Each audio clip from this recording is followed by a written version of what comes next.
धोखा देगा, सरकार को गिराने की कोशिश करेगा, ऐसे में डिस्क्वालीफाई नहीं किया होता तो नहीं पेंशन बंद होती। तो डिस्क्वालीफाई जो विधायक उनकी पेंशन और पक्ष बंद कर दिए जो दोबारा जीत कर आए हैं सर। हिमाचल में अयोग्य विधायकों की पेंशन बंद। ये बिल विधानसभा में पास कराने वाला देश का पहला राज्य बना हिमाचल। 6 पूर्व एमएलए पर बड़ा निशाना। चैतन्य शर्मा और देवेंद्र कुमार भुट्टो को नहीं मिलेगी पेंशन। हिमाचल प्रदेश विधानसभा में बुधवार को अयोग्य विधायकों की पेंशन बंद करने वाला संशोधित विधेयक पास हो गया है। अब इसे राज्यपाल की मंजूरी के लिए भेजा जाएगा। राज्यपाल की ओर से हरी झंडी मिलने के बाद ये कानून का रूप लेगा। इस तरह का प्रावधान करने वाला हिमाचल देश का पहला राज्य बन जाएगा। इससे संविधान की 10वीं अनुसूची के तहत अयोग्य घोषित होने वाले विधायक पेंशन के हकदार नहीं रहेंगे। मुख्यमंत्री सुखविंदर सिंह सुक्खू ने बीते मंगलवार को दल बदलुओं को हतोत्साहित करने की मंशा से सदन में विधानसभा सदस्यों के भत्ते एवं पेंशन अधिनियम 1971 में संशोधन का प्रस्ताव पेश किया था। सदन में आज इस पर विस्तृत चर्चा हुई। विपक्ष ने इसे बदले की भावना से लाया गया प्रस्ताव बताते हुए बिल को वापस लेने या सिलेक्ट कमेटी को भेजने की बात कही। दल बदल रोकने को ऐसा करना जरूरी। सीएम सुक्खू बोले, भविष्य में दल बदल रोकने और साफ सुथरी राजनीति के लिए ऐसा करना जरूरी है।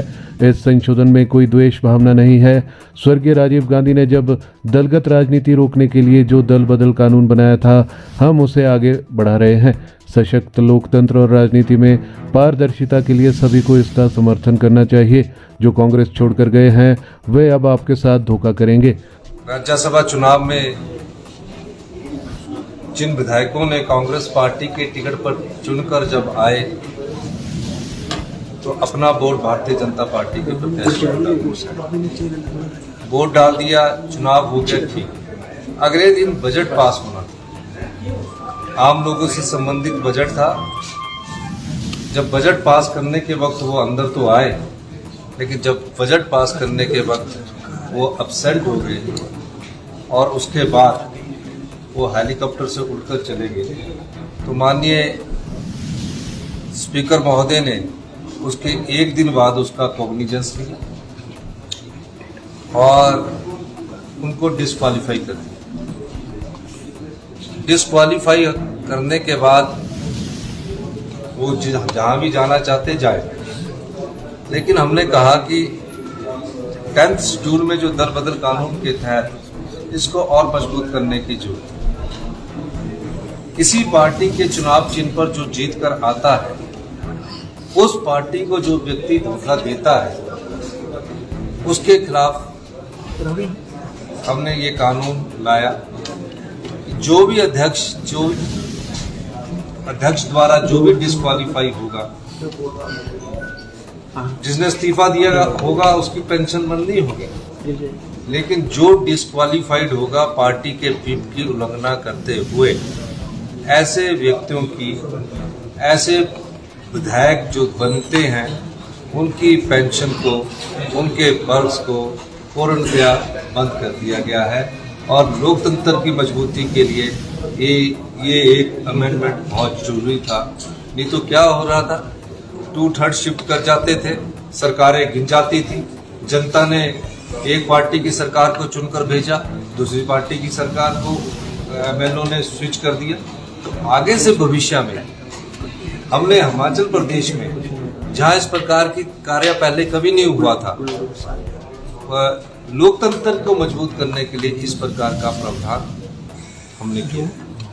सर, जैसे कोई विधायक टेन्योर में 2 या 3 बार रहा हो, तो क्या उसकी पेंशन जो पहले से लगी हुई वो भी खत्म हो जाएगी या उसी टेन्योर की रहेगी?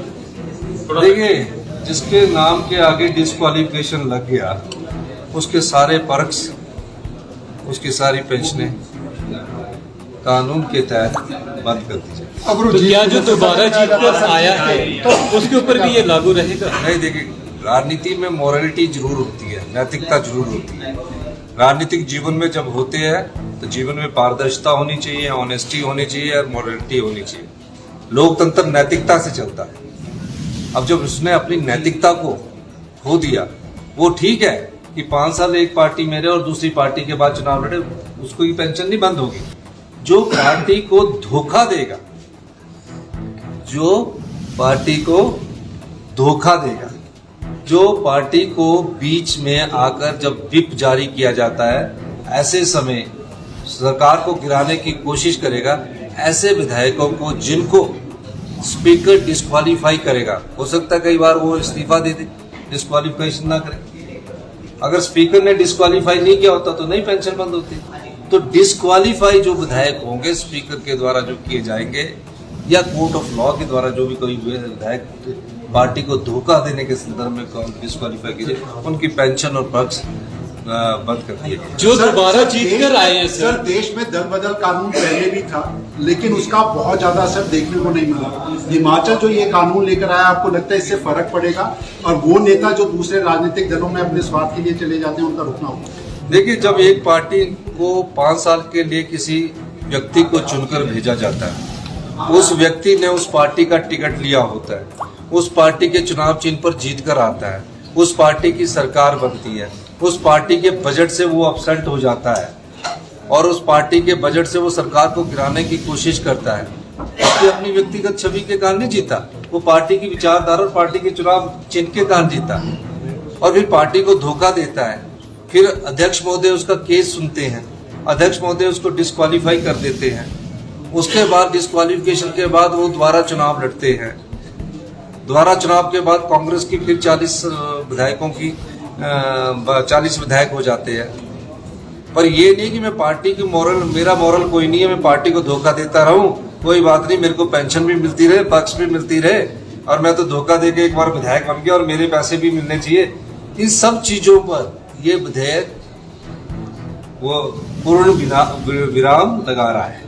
सर, क्या जो जीत कर आए हैं दोबारा से उनके ऊपर भी ये लागू? देखिए, जो भी धनबल के प्रयोग से सत्ता को छोड़ते हैं, किसी पार्टी को छोड़ते हैं, उनकी मॉरलिटी भी तो है।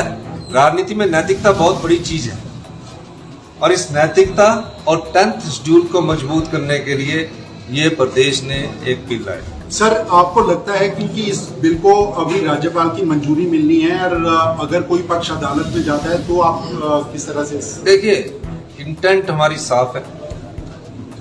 देश में 75 साल से जीवांत लोकतंत्र है। इस जीवांत लोकतंत्र में की मजबूती के लिए हमें इस प्रकार की अमेंडमेंट लानी पड़ी है। कुर्सी आती है, कुर्सी जाती है, मुख्यमंत्री आते हैं, मुख्यमंत्री जाते हैं, लेकिन भविष्य में जिस पार्टी के चुनाव चिन्ह पर जो जीत कर आए वो विधायक कभी किसी पार्टी को धोखा न दे, इसके पीछे असली मंशा वो है। सर, कुछ विधायक डिस्क्वालीफाई होने के बाद फिर जीत कर आए हैं, क्या उन पर भी ये विधेयक लागू? उसको आप थोड़ा सा पढ़िए ना, थोड़ी तो आप में भी तो पढ़ना चाहिए ना। सब चीजें हमसे पूछोगे तो फिर पढ़ेंगे कैसे? थोड़ा पढ़िए, उसमें आंसर आपको बड़ी स्पष्टता से मिल जाएगा। बहुत बहुत धन्यवाद।